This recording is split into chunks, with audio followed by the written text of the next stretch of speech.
So welcome viewers to another session of English.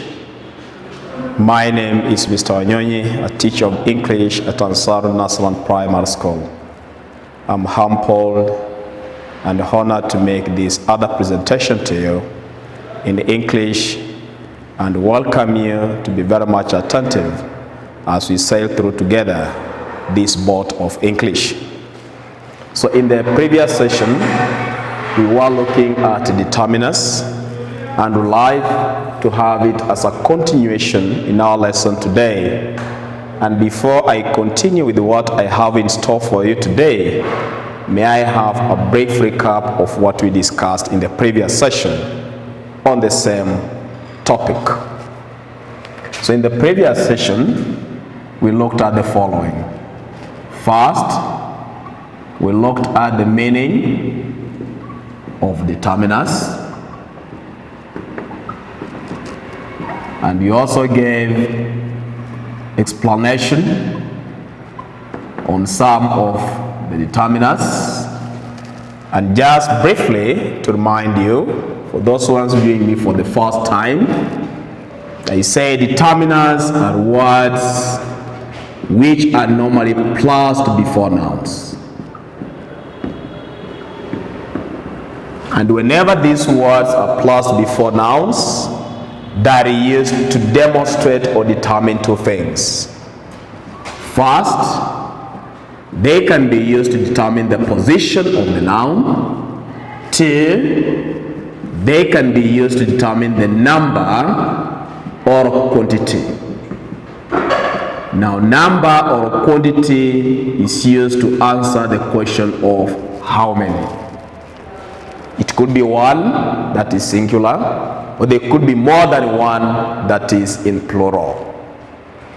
Consider the following words: this, that, this, and those. This, as a demonstrative determiner, is used to indicate that the noun is singular and close to the speaker. However, that is used to demonstrate that the noun is singular but slightly far away from the speaker, or if not far away from the speaker. Then this, with the plural of this, is used to remind us that the noun is plural and close to the speaker. However, those, the plural form of that, is used to refer to plural nouns far away from the speaker. A case in point, we can have, this is a bottle. It is one and closer to the speaker. However, I can say that is a bottle. It is one away from the speaker. If there are many, I can say these are bottles. More than one, closer to the speaker. Those are bottles. More than one, far away from the speaker. So from this word bottle, this is a bottle. I'm able to tell two things. One, how many bottles there are and where the bottles are. That's why I've said that a determiner is a word placed before a noun to determine the position of the noun and the quantity of the noun. Basically, these determiners are put into two categories. First, I say determiners with singular nouns. That's the first category. And the two, determiners with plural nouns. Determiners with the singular nouns and determiners with plural nouns. And yesterday we gave, in the previous session that is, we gave a simple explanation on determiners with the singular nouns, which we basically looked at the articles. We narrowed down to the two articles, and which we agreed are called indefinite articles. And I refer to as indefinite articles because they are used to introduce unknown nouns to the listener. The nouns are said to be unknown, not that they are not known, but they are said to be unknown because they are being introduced for the first time. For the first time. We also went ahead looking at briefly the use of the definite article there.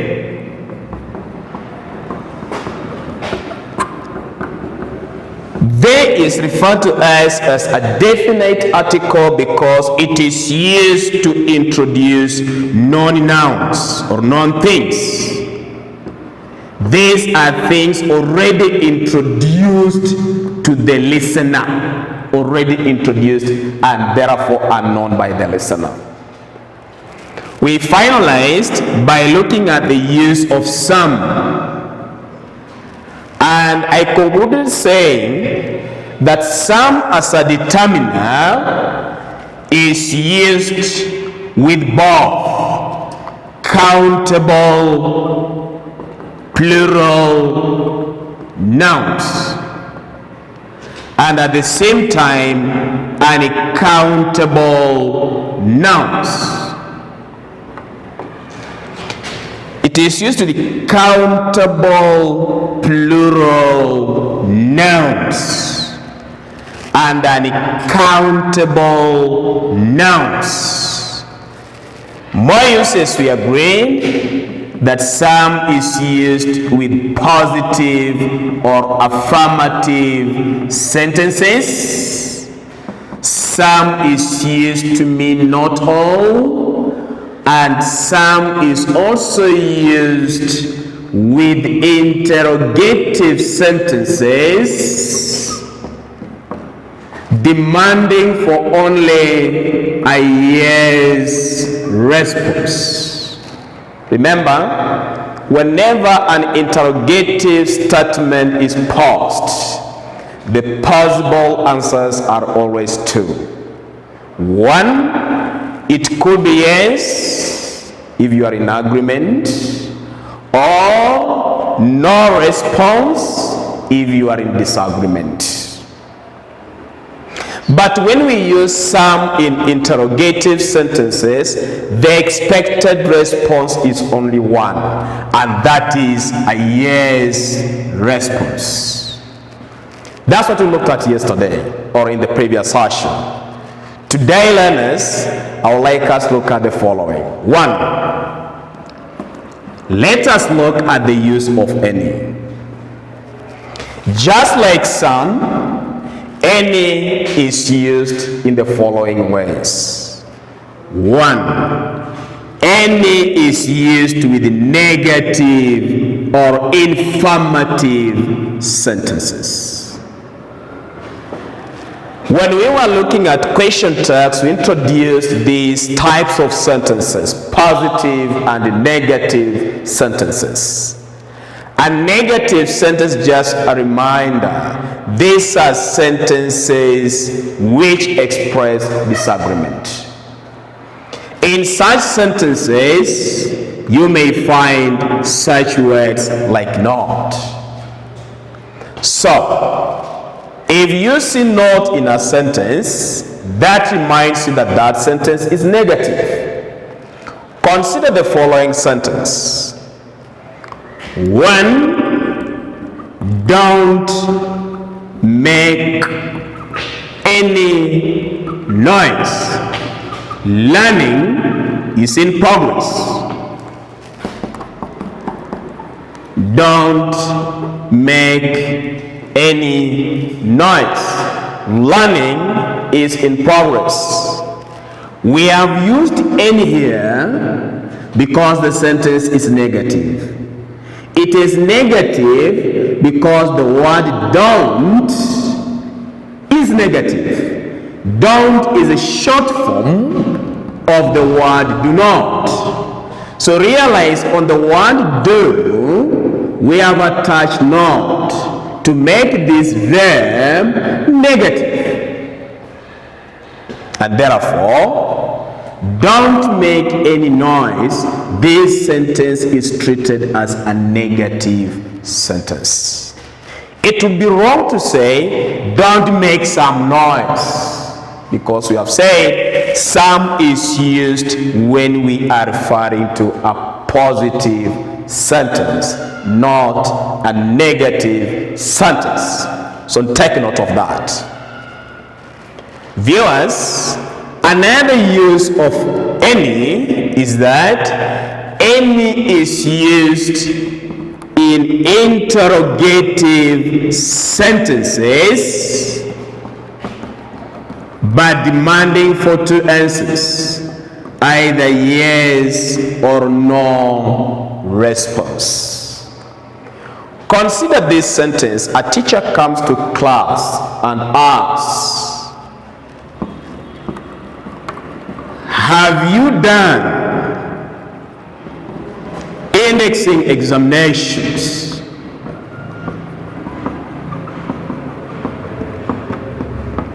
Have you done indexing examinations?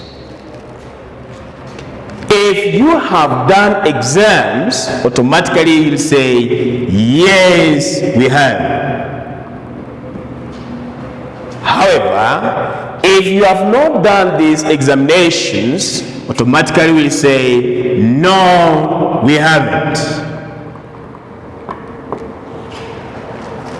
So you see, in the two cases, there is agreement and there is disagreement.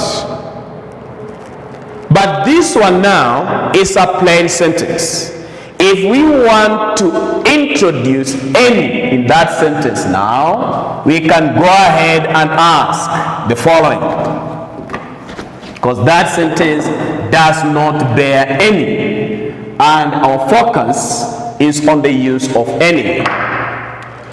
A teacher may go ahead and ask now, have you done any examination since the term began? Have you done any examination since the term began? In the first question or statement, he was specific with indexing examination. But now here, the teacher would like to find out if, irrespective of whether it is indexing, promotion, or whichever exam, if you have done any examination since the term began. That's why he has paused. Have you done any examination since the term began? Equally, if you have, the answer shall be yes, we have. If you have not, the answer will be no, we haven't. So the expected answers here are two. In a situation you have done exam, automatically you will agree.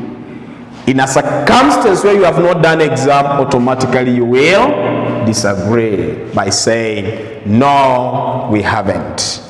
That's why I've said, viewers, that any is also used in interrogative sentences, and whenever any is used in interrogative sentences, the expected responses are two.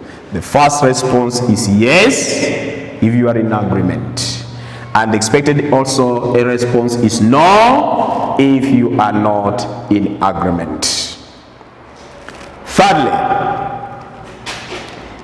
any is also used in conditional sentences. In the first session, we looked at conditional sentences. We some both call them if clause sentences. Sentences expressing a certain condition that has to be fulfilled before something else happens. In such conditional sentences, we can see the example as follows. Don't make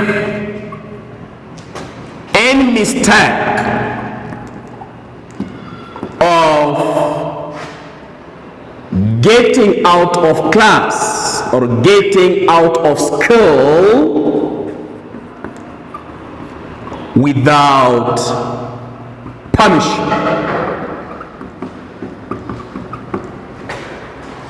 Should you, I will suspend you. I will suspend you for 3 weeks. This is a stern warning, perhaps being issued by the school head teacher or the disciplinarian, in this case the deputy head teacher. The teacher comes on parade and puts across the statement, don't make any mistake of getting out of school without permission. And this one goes to truant learners who like taking a French leave. The teacher is sternly warning them not to make any mistake of getting out of the school compound without permission. Should such children be found, then they will be suspended out of school for 3 consecutive weeks. So what is the condition of suspending such truant children from school? The condition is taking a French leave. And therefore, in this case, any has been used in a conditional sentence. So basically the 3 uses. 1, any is used in negative sentences. 2, any is used in interrogative sentences expecting a yes or no response. And 3, any is used in conditional sentences. Determiner number 3 for today, number 2, is the use of viewers, little, a little, and the little. And I'd like you to lend me your ears, Steve. Be all ears in this area. It appears simple, but technical and very examinable. For it to be able to understand the use of little, a little, the little, take note of the following. 1, the 3, little, a little, the little, are used with uncountable nouns. Very important to note that. They are all used with uncountable nouns. Uncountable nouns, things one is unable to count and come up with a specific number. As I gave you examples yesterday, you can't count milk, you can't count water, you can't count sand, you can't count sugar, you can't count oil, among others. So, having understood that little, a little, and the little are used with uncountable nouns, now narrow down to say little is used to mean hardly any. Hardly any. In a simple language, almost nothing, but not nothing. There's a difference between nothing and almost nothing. If we consider these two bottles, you find this first bottle to my left does not have ink in totality. So has no ink. In this next bottle, it has ink, but not much, somewhere here. So we shall say, this bottle has little ink, thus it almost has no ink. However, this bottle has no ink in totality. So this one, almost, this one, nothing.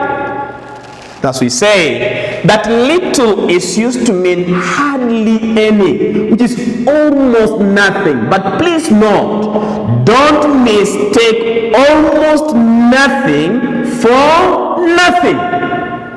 Those are two distinct explanations that you need to master. However, a little is used to mean at least some, but not much. At least some, but not much. And underline, at least some, and underline, not much. Consider this bottle. When you look at this bottle, you may think it does not have spirit. This is a bottle of methylated spirit. You may think it does not have methylated spirit. So it has little methylated spirit. Assuming as a fact that the methylated spirit was somewhere here, then we could say the bottle has a little methylated spirit. That is, it has at least a certain quantity, but not much. But the way it appears, we say the bottle has little methylated spirit. So little means almost nothing, but not nothing. However, a little means at least some, but not much. That's why if methylated spirit was somewhere here, we could use a little methylated spirit. But this one we say little methylated spirit. So get the difference, viewers, that little is used to mean hardly any or almost nothing, but not nothing, the way it appears. However, a little is used to mean at least some, but not much. And the little is used to mean all there is. All there is. Like this bottle has little methylated spirit. That little methylated spirit in the bottle is diluted. It's not as concentrated as it was. So I don't know if perhaps it may fail to kill the germs as an antiseptic. So take note of the three. First, little, a little, the little are used with uncountable nouns such as milk, water, sand, sugar, oil, among others.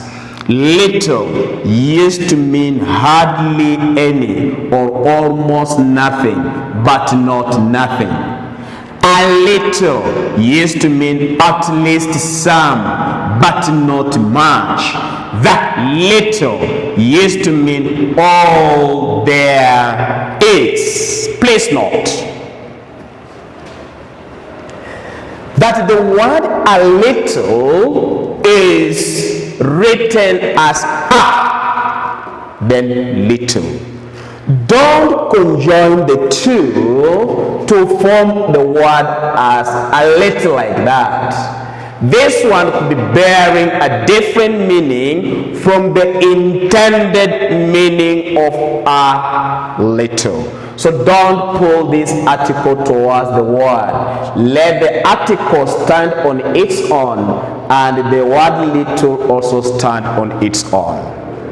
Viewers, the third item I would like us to look at is the use of few, a few, and the few.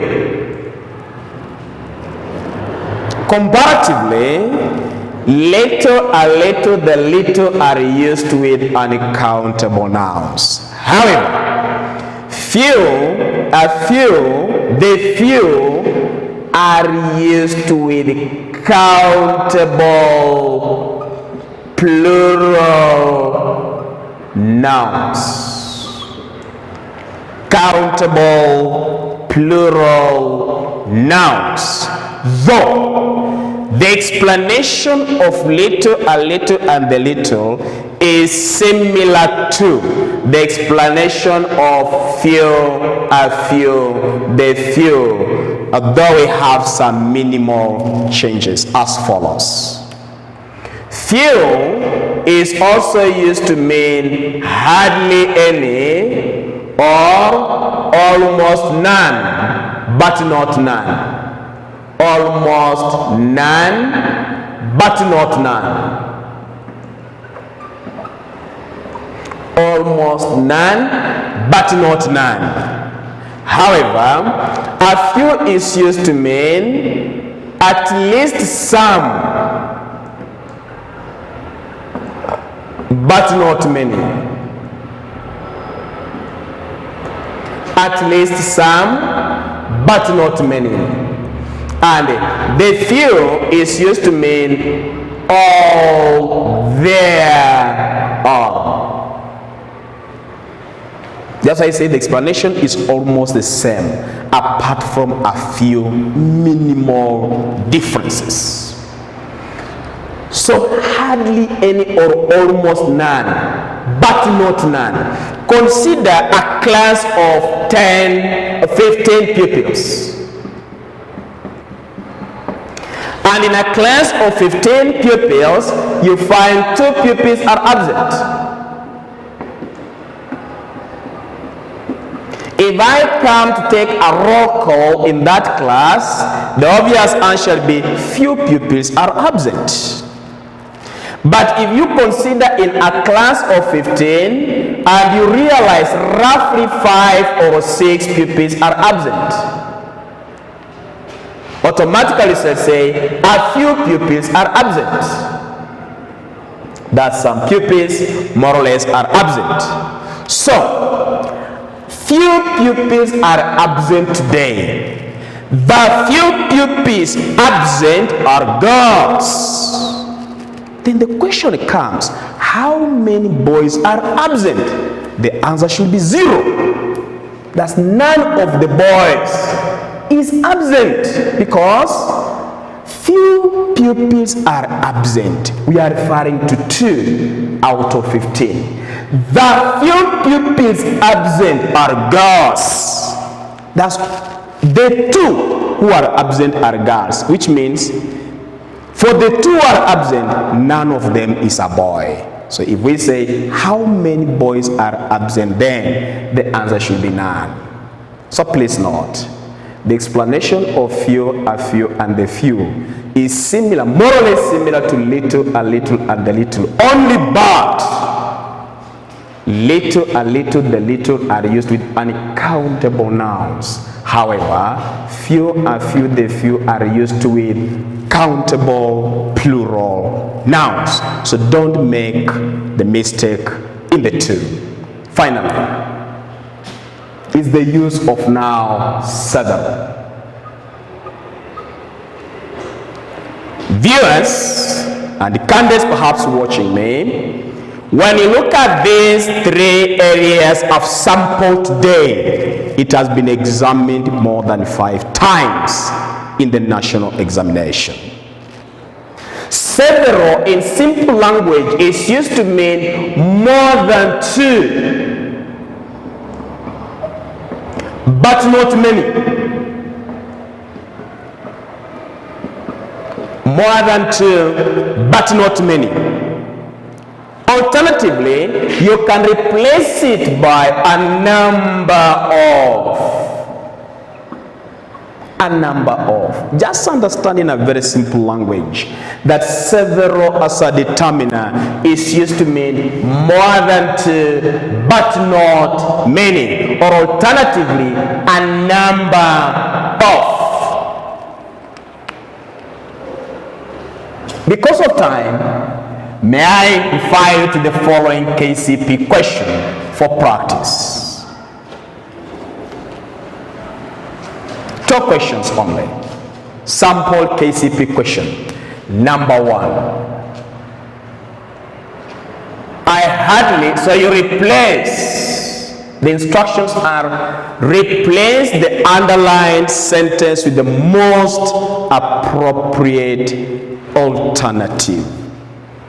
I hardly slept last night. It's a KCP question and it's underlined. Choice A. I never slept last night. Choice B. I didn't sleep last night.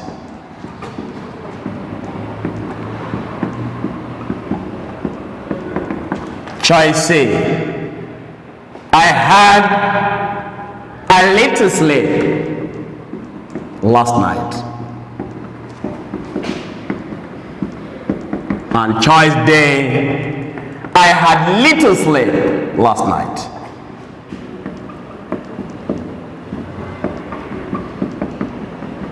Another KCP question. Number 2. Several of his friends are his classmates. Several of his friends are his classmates. Choice A. Most of his friends, are his classmates. B. A number of his friends